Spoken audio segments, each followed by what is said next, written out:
Salut les égarés, comme promis, on se retrouve pour le résultat du concours des 500 égarés. Je tiens à remercier tous les participants. Avant d'annoncer le grand gagnant, on va corriger ensemble les questions que je vous avais posées.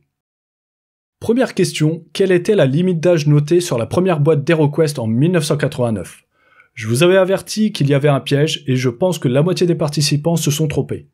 La première version d'HeroQuest, sortie en 89, était conseillée de 9 ans et plus. Et avec la version de 1990, l'âge passe à 12 ans. Seconde question, comment s'appelle l'orque à la grosse épée dans le jeu de base ? Bravo, c'est un sans faute. L'orque à la grosse épée s'appelle bien Ulag. Bon, par contre, pour la troisième question, c'est pas ça les gars. Faut vraiment qu'on ait une discussion. Lors de l'affrontement contre Rogar le barbare, de quelle couleur était le cheval noir de Zargon ?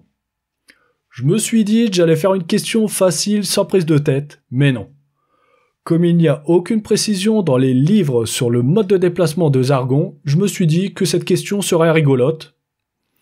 Mais je pense que beaucoup d'entre vous ont cru à une question piège. Eh bien non. Il n'y avait aucune duperie de ma part, la réponse était bien la couleur noire.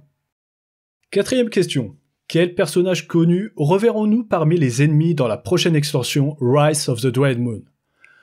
Félicitations, vous avez tous bien suivi les dernières actualités, certainement en regardant l'une de mes récentes vidéos. Il s'agit de Sir Ragnar.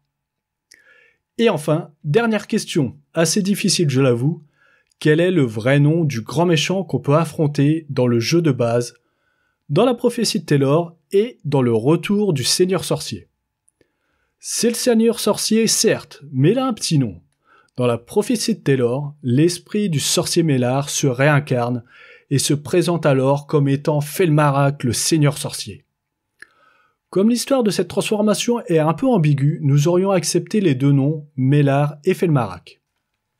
Sur les 22 participants, seuls 6 d'entre eux ont trouvé toutes les réponses. Nous allons donc procéder au tirage au sort suspense.